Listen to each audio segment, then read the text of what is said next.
All right, welcome back to the Strike Twice Running Podcast. I'm here with one of my good buddies, Cole Jensen.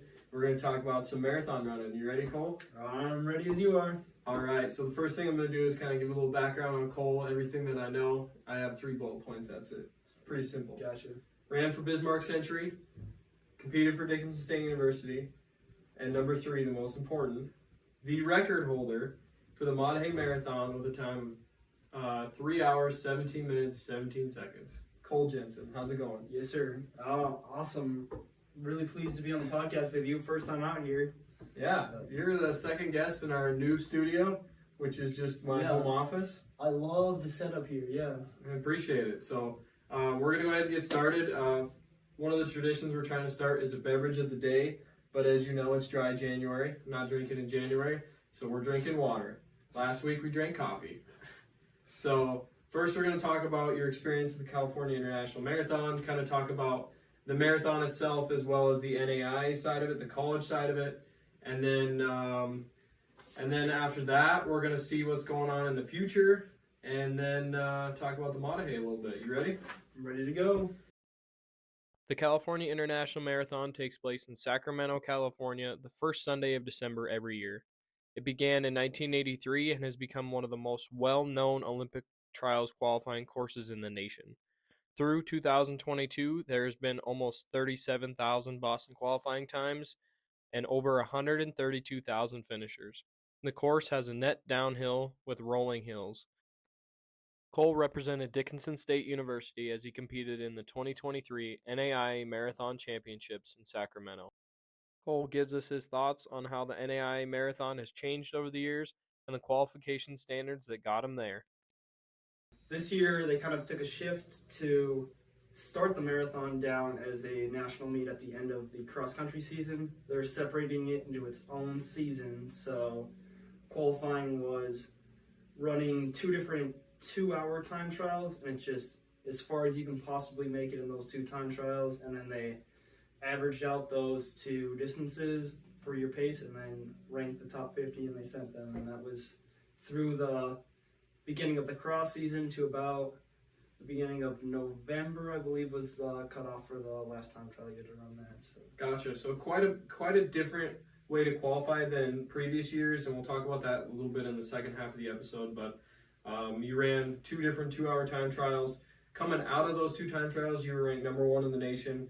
You talk about that as you come into a national championship run. Like, what's your mindset going in when you have that number 1? You have that target on your back, right? So talk a little bit about the number 1 seed going in and what your mindset was. yeah, obviously very excited and very, very nervous to be first ranked it's in the nation, and this is collegiately too. It was just really big deal for me. I was trying really hard through the season to be ambitious to try to get one of those top spots because I've been training to try to make it to this marathon, and they haven't had it for a couple of years, so I was really just wanted to take my best chance to try to win it or place as high as I could to get one of those All-American spots. So, yeah, I was really, really glad where I ended up beforehand to try to make it to that top spot and have a target on my back, and I have some marathon racing experience too, so that was nice to kind of give me some confidence going in that I've done something like this and I can run at times like that. So. Yeah, absolutely. I think you had some very well-rounded experience going in that definitely kind of gave you an advantage going in. So early December, I think December 1st or maybe November 30th, we flew down to Sacramento, California. Talk about the couple days leading up. What did we do? What were you thinking nutrition-wise, hydration-wise? Talk about your couple days leading up to the race. Yeah, so first day we got down there was actually really nice down there. A little bit cool, but it's obviously a lot nicer in California than it is around here in North Dakota. So absolutely, really nice weather to be out running and just outside. And then, yeah, first day just spin it around. We went to the pre-meet run that first morning. Nick Bear sponsored that pre-marathon run. I think they called it the shakeout run. Official shakeout run. Yep. So that was cool. Wish we would have saw Nick Bear there, but yeah, oh well. He didn't show up to his own run, but we'll forgive him, I guess. Yep. Then went out, just kind of chilled on the day. Went out to the official meeting before the race, just to get stuff worked out of when we're meeting, where buses are going, all that logistics stuff worked out, and then yeah, off to dinner. Yeah, after that. What'd you think of the expo? The expo was way bigger than I thought it was going to be. Yeah, the expo was really cool actually. To get go out and see. Never been to an expo like that before, race, and it's cool to have kind of a community race like that rather than just pulling up to a track meet to compete and have stuff like that. I thought that was really cool. Yeah, definitely gave, and the goal with the NAIA, they wanted to give that true championship feel. You guys got to go out with the sub-elites, so there's a lot of factors that added to that race environment, which I thought was cool. So talk about the day of, what time we woke up, what you took in for calories, and everything between when we woke up and when the gun went off. Yeah, so woke up, it's probably 3 or 4 in the morning, got up that morning, just put my playlist in right away, just trying to get focused and get relaxed for the race. Ended up forgetting breakfast the night before, so after a shower, we got a quick run to a sketchy gas station to try to get something to eat before the race, so that was good. Then, I was straight off from there. Just really, pre-race nerves were off the charts that morning. I could not eat at all, especially going into a marathon race. That was pretty scary ordeal to feel like you're not going to have anything in your stomach to run a race like that. But we got on the shuttles, which is cool. I saw a couple of the other athletes from our conference. We actually had quite a few qualifiers, so it was fun to see Madison and Jasmine down there, and then just getting to the start line. It was so many people down there. Such a huge race. I've never been a part of something like that. It was really, really cool experience, and then getting to line up in the very front of all those people to go out and compete. It was just that was just so crazy. So blessed to have that experience. It was super cool. Yeah, it's cool to have that perspective, because as spectators and coaches, none of us were allowed anywhere near the start line. Yeah. So I was just sitting there with anxiety, just wondering what you were visualizing and different things like that. I heard there were a few porta potties. Can you attest to that? Yeah, there was like a horseshoe of about 50 of them, and then they just went down the road as far as the eye could see. I could not see the end of that line. They were just going on forever. It was crazy. That's a lot of pre-race bathroom breaks. Yeah, and there were still lines at every single one of them. I'm sure. It was crazy. I'm sure. Everybody's got to get it out before the race. Yeah. So let's talk about the course. What is the first word you think of when you thought of that course? After you ran it. After I ran that course, it was just hills is what I thought of.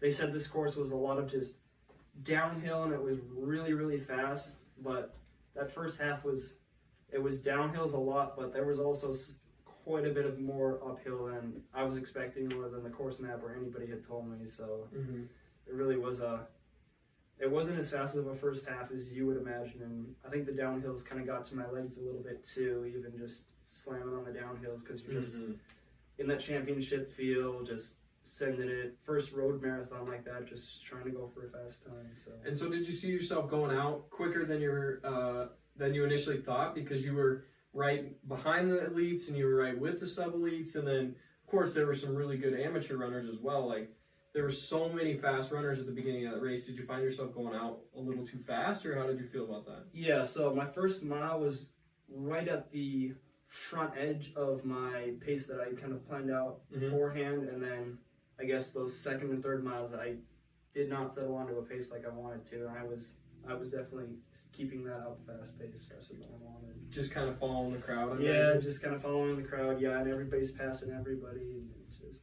Yeah, I think the first time I got to see you was around the 10K mark, and even at that point, I could see, just from as far as I could see up the road and down the other side, it was hillier than I expected. And we saw the course map and saw the elevation plot. We saw all that. It wasn't new information. Yeah. But it was surprisingly hilly. And I remember in the coaches meeting, they talked about at the 10K mark, watch out for turkeys. And I thought it was a joke. And the first thing I saw at the 10K was a bunch of turkeys. So I'm glad you didn't get attacked by a turkey, but I scared them off for you. That would have been quite a frightening experience. But maybe it would have got me going a little bit too. That would have been cool. Could have been the spark you needed. Yeah. So talk about what fuel you brought with you. What did you intake during the race as far as calories and hydration? Yeah, so I started with it's one of those little go-go squeeze apple sauces, and that is the only calories I took in the entire race. Mm-hmm. And I popped that at about the 10 or 11 mile mark, and I was just stopped for water when I needed it. There was 17 aid stations or something like that along the course, so it was just every aid station, if I was feeling even a little bit thirsty, I just threw one down. It doesn't really slow you down to just grab a cup and down it quick, so just taking as much hydration as I could, and I felt fine on hydration the whole race, and my stomach actually felt okay until the end. I didn't really feel hungry or depleted during the race. So you say that just that one applesauce wasn't enough calories for you? Yep, it was enough for me. Can't say I would recommend it to everybody, but I've done it a couple times before, and that's worked out for me. Yeah, I was thinking about this the other day, and even you compared to me, I feel like you're such a minimalist in running in general. You're like, how much clothing can I not wear? How much can I not carry? Yes. You know, you're pinning your bib to your 2-inch long shorts, and you're trying to not carry anything. So that was typical you, is not carrying as very much. So it's good to see that, for one, your body can handle not running on very many calories. So I thought that was pretty impressive, because I probably would have taken in a lot more, but it obviously didn't hurt you that much. So yeah, I definitely agree. Very, very minimalist packing and running and everything like that. Yeah. Is that how you live your normal life? You have one pair of pants, one pair of shoes. Is that how you live your life too? That almost is how I live my life. Yeah. Well, you heard it here. Cole owns nothing but a t-shirt and a pair of running shoes. And a charger, right? And a charger, yeah. Okay, so do you have any thoughts on any other part of the race? Like, where in the race did it really start to hurt? I think it was really mile 16 is kind of what came to me. Is just my body didn't feel dead tired or just exhausted. It was just my hips, and I really didn't know where that had come from, because I never had pain like that in my hips. It was just every single step was just an impact that shattered like through my hips, and it was just not a good ordeal. I kind of was thinking after it was probably attributed to all the downhills right away, just going a little bit too fast, just not keeping it efficient and conservative that first half, and just had gotten to my legs. But I'd run the time trials before at paces like that, and twice, so never had something like that happen, and that's the only thing I could think of that really happened. Gotcha. Yeah, I definitely saw your paces slow down a little bit at that point, and the app was really cool that we could track you and see where you're at every 5K. So yeah, I think in general that's probably where a lot of people start to struggle in a race. I remember when we ran the Monday the first year, that's where it started to hurt for me, between mile 16 and mile 20. So yeah, I think that a lot of people were probably hurting where you were too. Yeah. Now you hit the finish line. I saw you, and you looked right through me. You had that 1,000-yard zombie stare. You hit the finish line. What is the first thing you're thinking? Yeah, I was just so happy to be done with the race. It was just such a tough race. It was not where I was expecting to end up. Just a marathon's kind of one of those races that you can prepare as much as you want for it, but if something's gonna go wrong, it's gonna go wrong, and there's really nothing you could have done to control it. And right. I did every single thing I could have done to make that race turn out how I wanted it to, and it just wasn't the day. But I was happy to be out there. I was trying to enjoy it, because I only get this experience once, so yeah, I really didn't want to be down about it. And what did you end up running for a time? It was 2:44, 2:42, something around there. I don't remember exactly. But. And then how did you place in the NAIA? Do you remember? I was kind of middle of the pack. It was around 20, I would say. Okay. Yeah, that's pretty dang good out of a pretty strong field. So I thought it was interesting, the qualification standard. I mean, give me your thoughts on that. Do you think it was an effective measure for getting people ready for a marathon and ranking them coming in, or what are your thoughts on the 2-hour time trials that you had to run twice? What's your thought on that? Yeah, I think it was an effective measure in a way to see if guys were capable of running those paces in races like that. It definitely was. Was it effective in seeing at all how the race was going to turn out, which guys were ranked against who? I would say no. In that sense, just I was going in, and we were me and my roommate and everybody else I knew was just trying to look up guys' times to figure out, hey, what's this guy gonna run? What's this guy gonna run? And so many of those guys have never run marathons at all before either, so you don't know how they're gonna handle that distance or what they're capable of on that day. So it was really tough looking in. Yeah, I think it was a tough measure for, exactly where you were going to finish, because you were ranked number 1. The guy ranked number 26th ended up winning it with a really solid time. Yeah. I think he was around 2:19, I believe. Yeah, 2:19, which is around a minute off of Olympic trials qualifying. So really solid times, but again, all you had to do was run 2 hours. There's no time standard as there used to be, which is going to kind of transition us into specifically the NAIA Marathon. But yeah, I think the qualification standards I would assume they're going to change. Just because I could run 2 hours and, it wouldn't be fast, but I could qualify for that off the couch. So I would assume that's probably going to change, but yeah, it was interesting to get your take on it. So as we're transitioning into the NAIA Marathon, I have a bunch of information that I'm going to spew. The marathon was first added to the NAIA Outdoor Track and Field Championships in 1972. Now, this was a time women weren't competing in college track and field yet. Women's track and field was added to the NAIA in 1981 and to the NCAA in 1982. This year, the NAIA also added the 3,000-meter race walk, and if you've ever watched a 3,000-meter race walk, it is riveting. So the first champion of the event for the men was from Boston State College, Wayne Frangella, with a time of 2 hours, 41 minutes, and 23 seconds. The record holder for the event on the men's side is Nathan Martin of Spring Arbor University in Michigan, who ran a time of 2 hours, 19 minutes, and 18 seconds. Now, Nathan is quite the pro these days, as he has a career PR of 2 hours, 11 minutes, and 5 seconds, and that was ran in 2020. What this proves is that the NAIA has produced some serious marathon runners. Now, here's Cole and I to talk more about the qualification standards that used to exist in the NAIA. You had to hit a time, and something that was unique to only the marathon was you could run a half marathon to qualify for the marathon. Yeah, exactly. You could run a marathon, but not very many people did. Not very many people had access to quality marathons at that time because it was generally in the winter and the spring. So the men at that time in 2019 could run an hour and 15 minutes for the half, or 2 hours and 50 minutes. Or the women could run an hour and 32 minutes for the half, or 3 hours and 36 minutes. So Gulf Shores hosted the championships from 2014 to 2022. You ran down there in a half. Just talk straight conditions for athletes and temperature, humidity. Talk a little bit about that.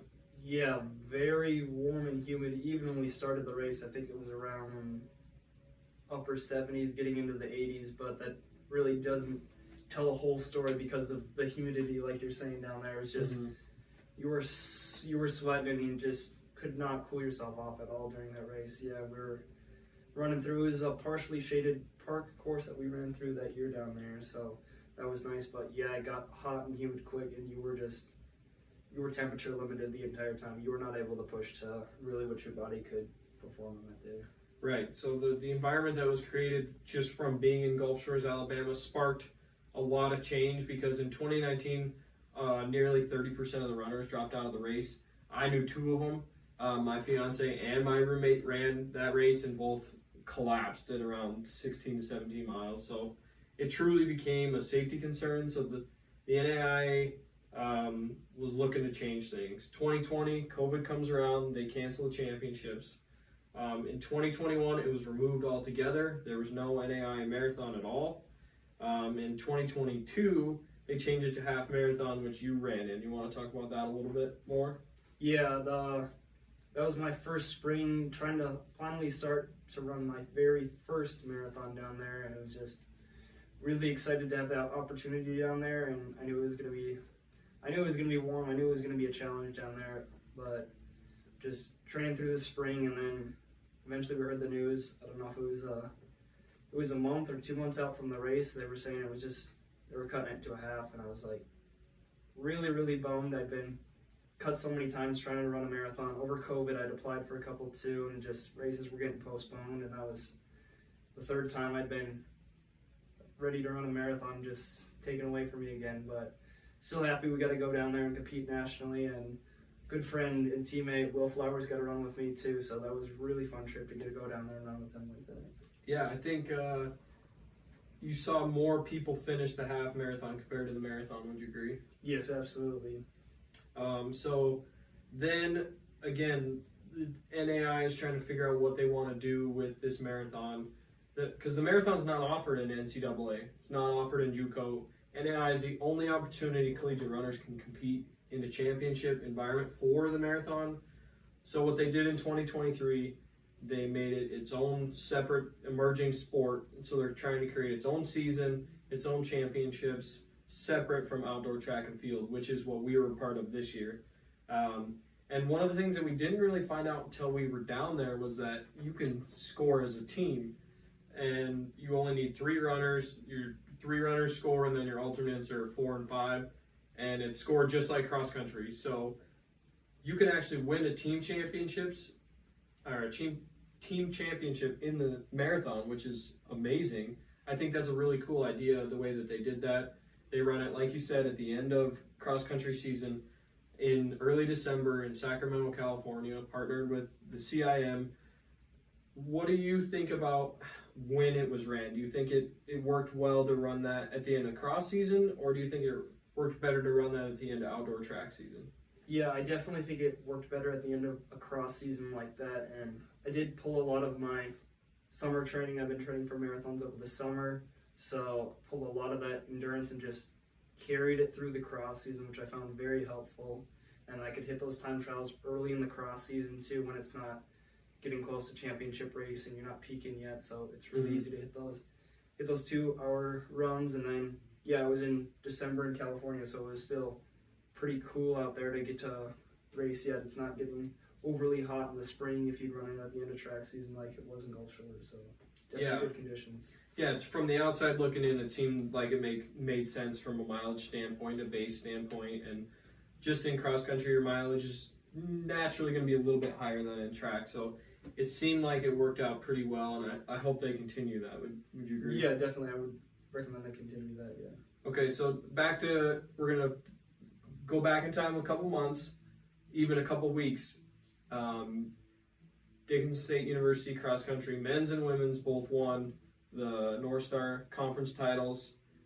Talk about that, because I was a part of the last team that won in 2018 or 2017 in Viterbo. You guys come back to Viterbo, you avenge us, you upset Dakota State for the title. Tell me about that day, start to finish.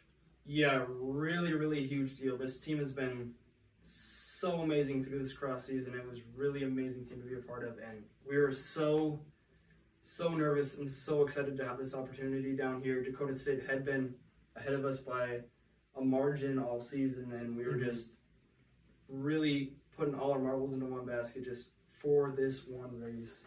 And we were all so focused, so ready to go. Just, it was everything that everybody wanted. We all linked together. We used each other. We pushed each other that day, and really got it done on both the men's and the women's side. Just phenomenal there.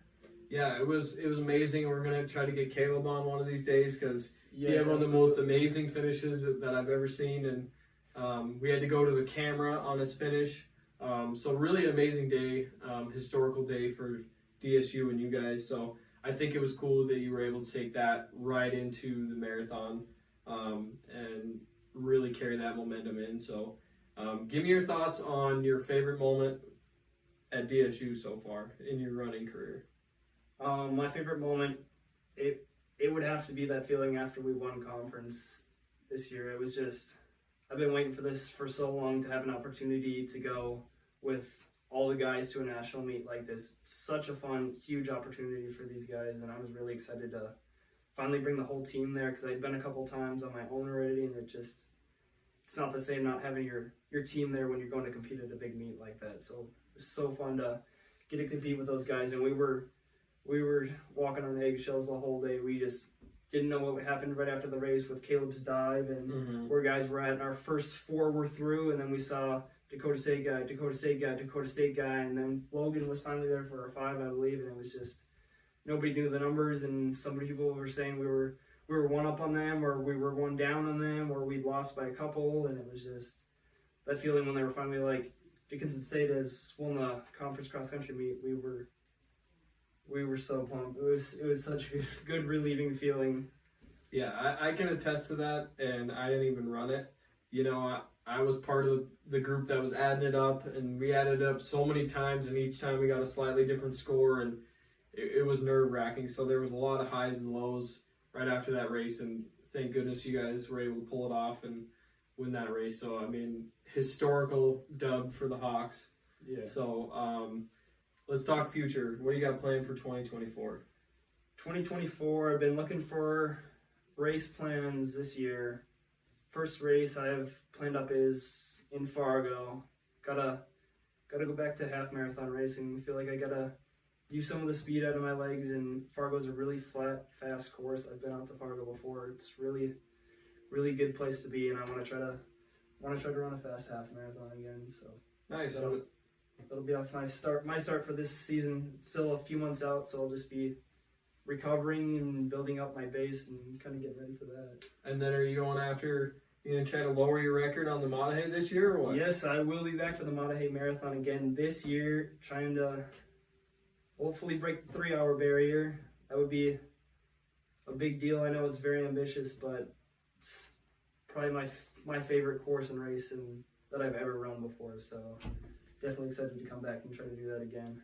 Yeah, I think you have a really good shot at getting that close to 3-hour mark, and I'll be there, so I'll be cheering you on, and it's going to be exciting. And after that, are you going to run Bismarck in the fall? Yes, trying to run Bismarck as well. That'll be my 3rd race for the season. So, yeah, try to run a fast course. I've been trying to run Bismarck for a long time, so I'm excited to finally get a run and race that. You think you'll run the full or the half? Definitely going to run the full down Nice. there, so hopefully I can look at trying to win that or set the record. I don't know, it's 220s high, 227 maybe. I think so, yeah. So that'll be cool. Yeah, absolutely. Well, good luck in all your races coming up, and thanks for coming on the podcast, and we'll have you going on for the Monahey episode. Yeah, thanks so much for having me on. It's been a really good deal. Thanks, Cole. Thank you. See you guys next time. Thanks for tuning into the Strike Twice Running podcast. A big thank you to Cole Jensen for coming on the show to talk about his marathon running and his time at Dickinson State. Check us out on YouTube, Spotify, and TikTok. This is the Strike Twice Running podcast.